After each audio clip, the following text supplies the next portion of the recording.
They talked down to you, in front of people, and you felt it, that hot surge in your chest, the words already forming in your throat. They were waiting for you to explode. That was the plan. And here is the thing. The second you go silent instead, you don't just refuse to fight back. You take everything they thought they had over you. Gone, just like that. Most men have been taught that power looks like a raised voice, a sharp comeback, dominance. But the most lethal thing you can do to a disrespectful person, the thing that actually destroys their hold on you, makes no sound at all. Silence isn't passivity, it's precision. It's a weapon so clean they don't even feel the cut until you've already walked away. Before we go any further, understand this. The disrespect you received wasn't about your worth. It was about their need to see you react.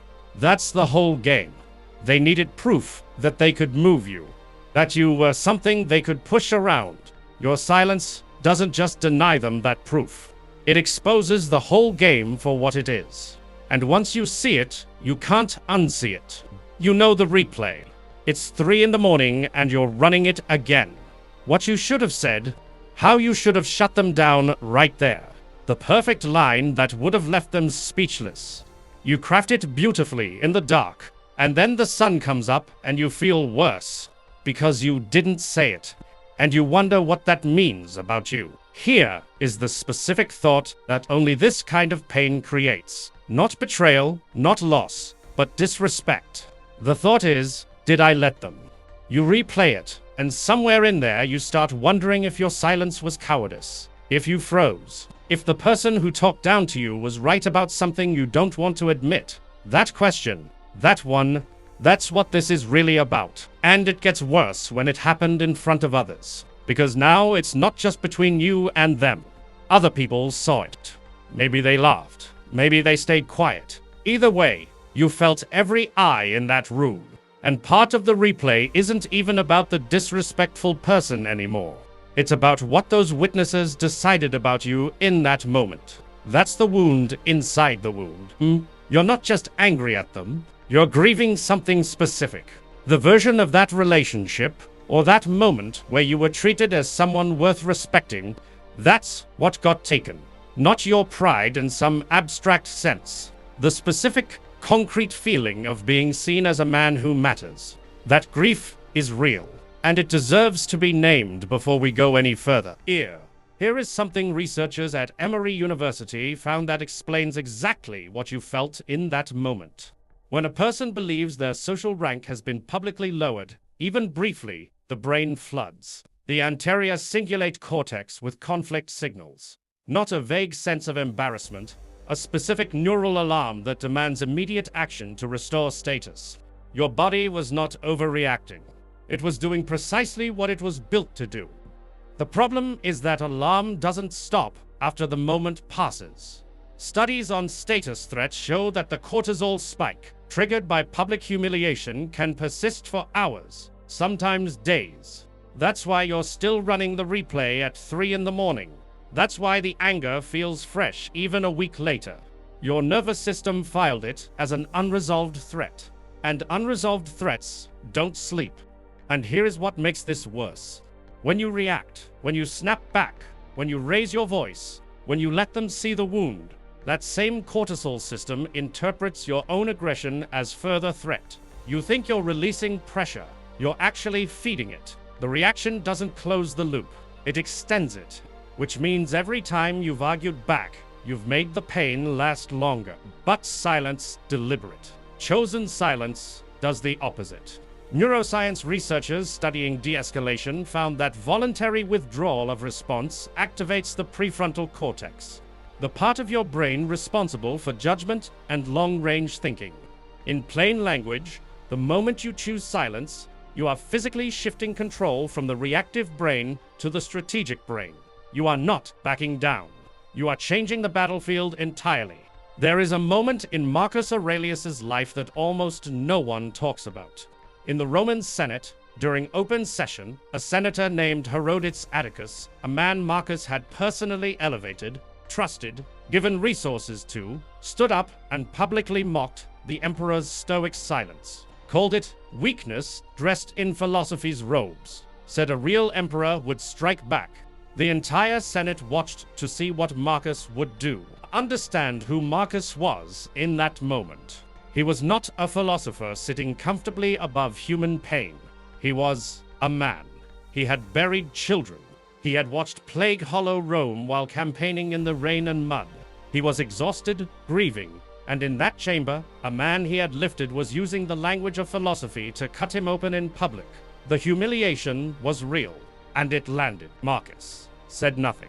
Not the controlled nothing of a man who had no answer. The nothing of a man who chose to let the words land, let them hang in the air of the Senate chamber, let every eye watch him absorb it, and then he moved on to the next item of business.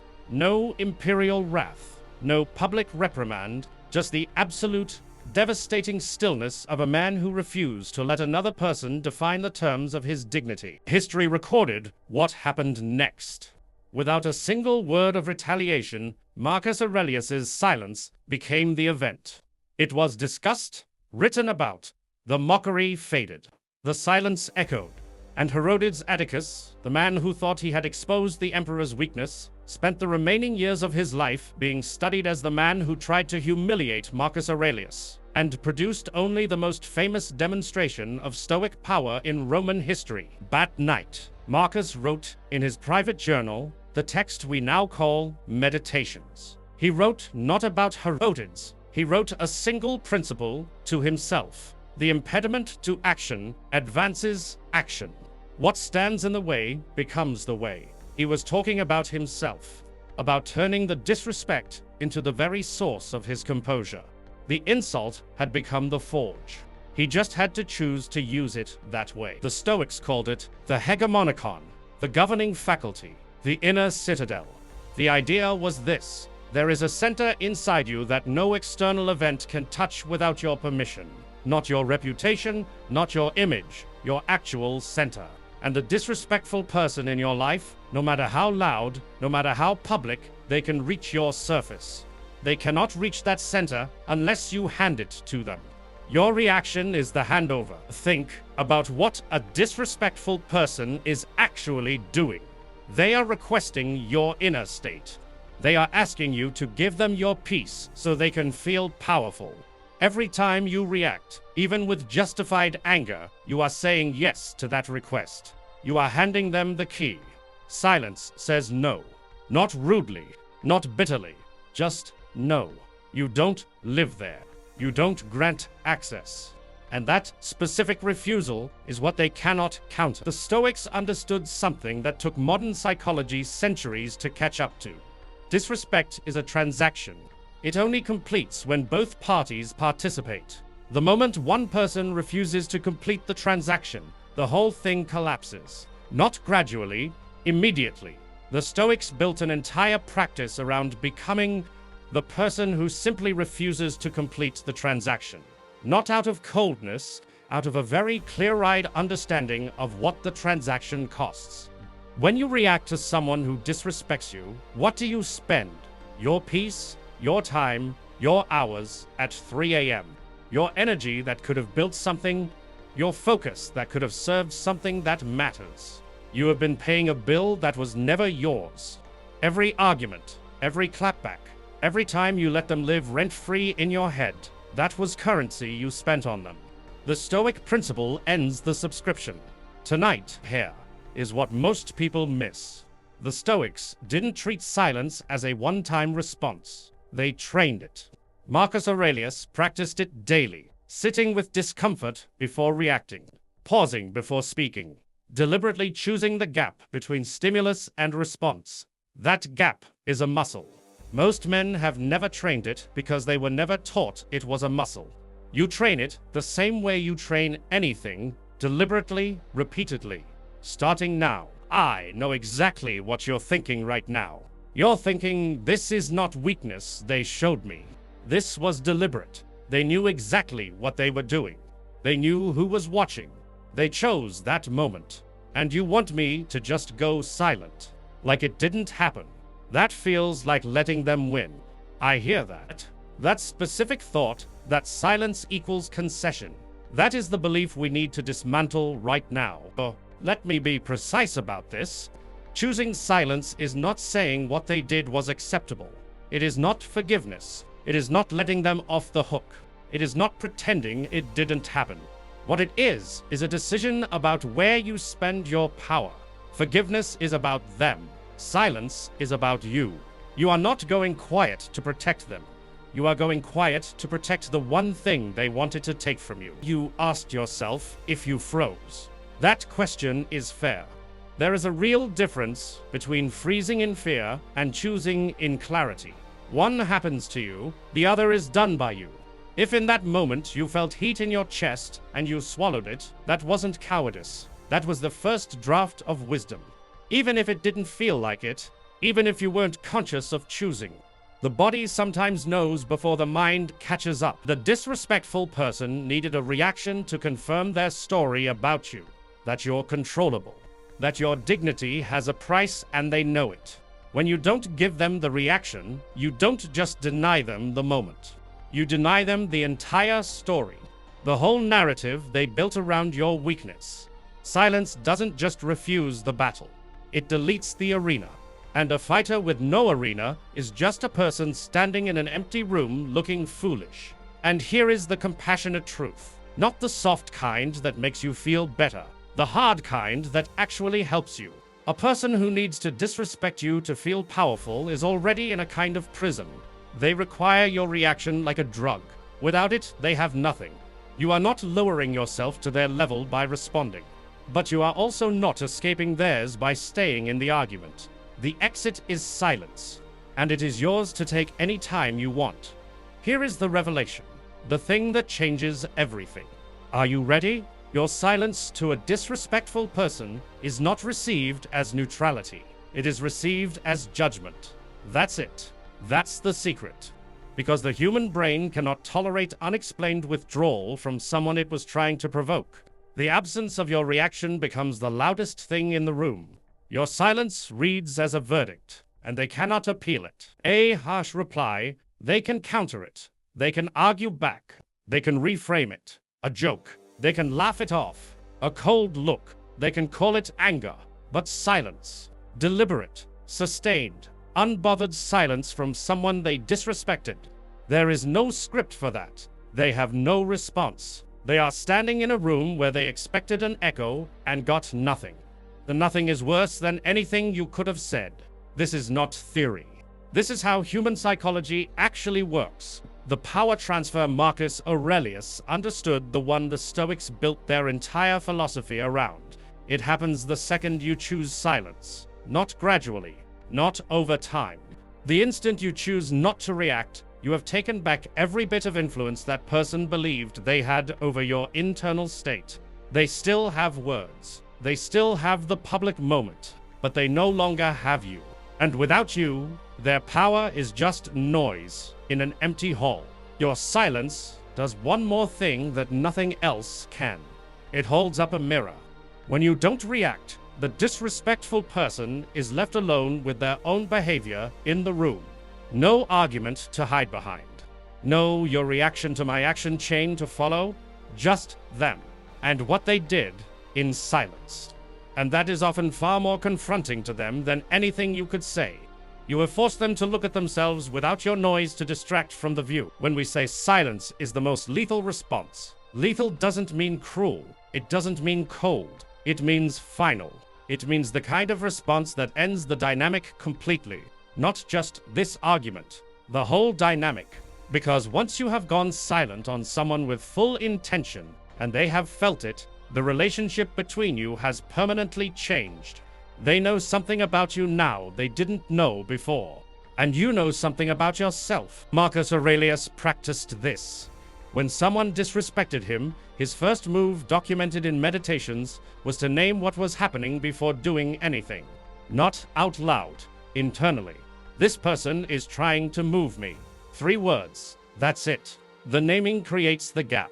The gap creates the choice. You cannot choose silence in the heat of the moment if you haven't first named that a moment is happening. Tonight, before bed, practice naming, not responding. Just naming. Here is exactly how to use step 1 the next time someone disrespects you. The second you feel that heat in your chest, stop. Don't speak. Don't look away. Don't show the shift on your face. Just internally say, I see what this is. Not to them, to yourself. That phrase, those 4 words, activate your prefrontal cortex and physically interrupt the reactive cascade before it reaches your mouth. You will feel the heat stay in your chest. That is the right feeling. That is the step working. Step 2 comes from a specific Stoic practice Marcus Aurelius used after public confrontations. He called it returning to work, not rest. Work. The specific, concrete, purposeful activity that the disrespectful person could never touch. He would go back to his writings, his letters, his decisions. The practice. Take the energy the disrespect created and channel it directly into the thing you are building. Not someday, that same day, before the cortisol fades. Tonight, after this video, write 1 sentence. 1. The specific thing you are building that the person who disrespected you will never be part of. Not revenge. Not a plan to make them regret it. Just the thing. Your work, your growth, your direction. Write it on paper if you have it. 1 sentence that answers, what am I building with my energy that has nothing to do with them? That sentence is the redirect. That is step 2. 1 sentence. Tonight. Step 3 is the one most men get wrong. They think the silence has to be announced, performed, made visible. They wait for the dramatic exit. They want the person to notice them leaving. That ruins it. Marcus Aurelius's silence was never theatrical. He simply stopped engaging. No announcement. No visible wound. No cold shoulder that screamed, I'm giving you the cold shoulder. Just the natural end of his attention. The withdrawal was invisible. That's what made it permanent. Here is what step 3 looks like in your life right now. Stop replying to the thread. Stop explaining your silence to mutual friends. Stop letting your body language signal that you are punishing them. Just live. Go forward. Be boring about it. The moment your withdrawal becomes a performance, you have handed them the reaction they wanted through a side door. Boring, undramatic, unannounced withdrawal. That is the most sophisticated thing a man can do when someone has tried to diminish him. Be boring. Be free. Epictetus was a slave in Rome. His master Epictetus once broke his leg deliberately to test how much he could endure. Epictetus said only, "You are going to break it." When the leg snapped, he said, "Did I not tell you? No scream, no rage, no pleading." He told this story himself, later, as the most important moment of his life. Not because the pain wasn't real, because the master expected a reaction that never came. And in the silence of no reaction, Epictetus found the thing no master could ever touch. Frederick Douglass described a specific moment in his autobiography. A slave master known for breaking men came for him. Douglass fought back physically, but what he wrote about was the moment before the fight. The moment he stood completely still and refused to show fear while the man circled him. That stillness, he wrote, was the actual act of liberation. The fight was just its expression, he said. I was a free man, in fact, while yet remaining a slave in form. The silence came first. The freedom followed. Admiral James Stockdale was a prisoner of war for 7.5 years. His captors understood that a reaction was there. Leverage, anger, despair, pleading, any of those would give them power over him. Stockdale later said the Stoic philosophy he had studied, specifically the teachings of Epictetus, was the framework he used to refuse. Not to stop feeling the pain, to stop handing the pain to his captors as a weapon. He said, Epictetus taught me that I owned my interior, they could have the rest. Epictetus, Douglass Stockdale. 3 different centuries, 3 different kinds of disrespect. 1 physical, 1 systemic, 1 calculated. All 3 chose the same response, not the same words, not the same actions. The same internal posture, They identified the thing that was theirs, and they held onto it, under pressure that would have broken most men. They didn't do it because they had no emotions. They did it because they had decided, deliberately, where those emotions would and would not go. Your situation is not a prison cell. Your disrespectful person is not a slave master, but the principle is identical. Something tried to move you. Something tried to take your inner state and use it as proof that you can be controlled. And you are watching this video at what time? Because part of you already knows that the reaction, pure you've been rehearsing in your head, is not the move. Part of you already knew the answer before I said it. That part is who we're building toward right now. They wanted a specific version of you to emerge from that moment. The wounded version, the reactive version, the version that confirms you can be made small. By the right words in the right setting, they prepared for that version. They expected that version. They have a script for that version. And the most extraordinary thing you can do, the thing that will echo far longer than any argument, is to simply not become that version. Not because of them, because of the version you are choosing instead. Here is what choosing silence does over months, not days.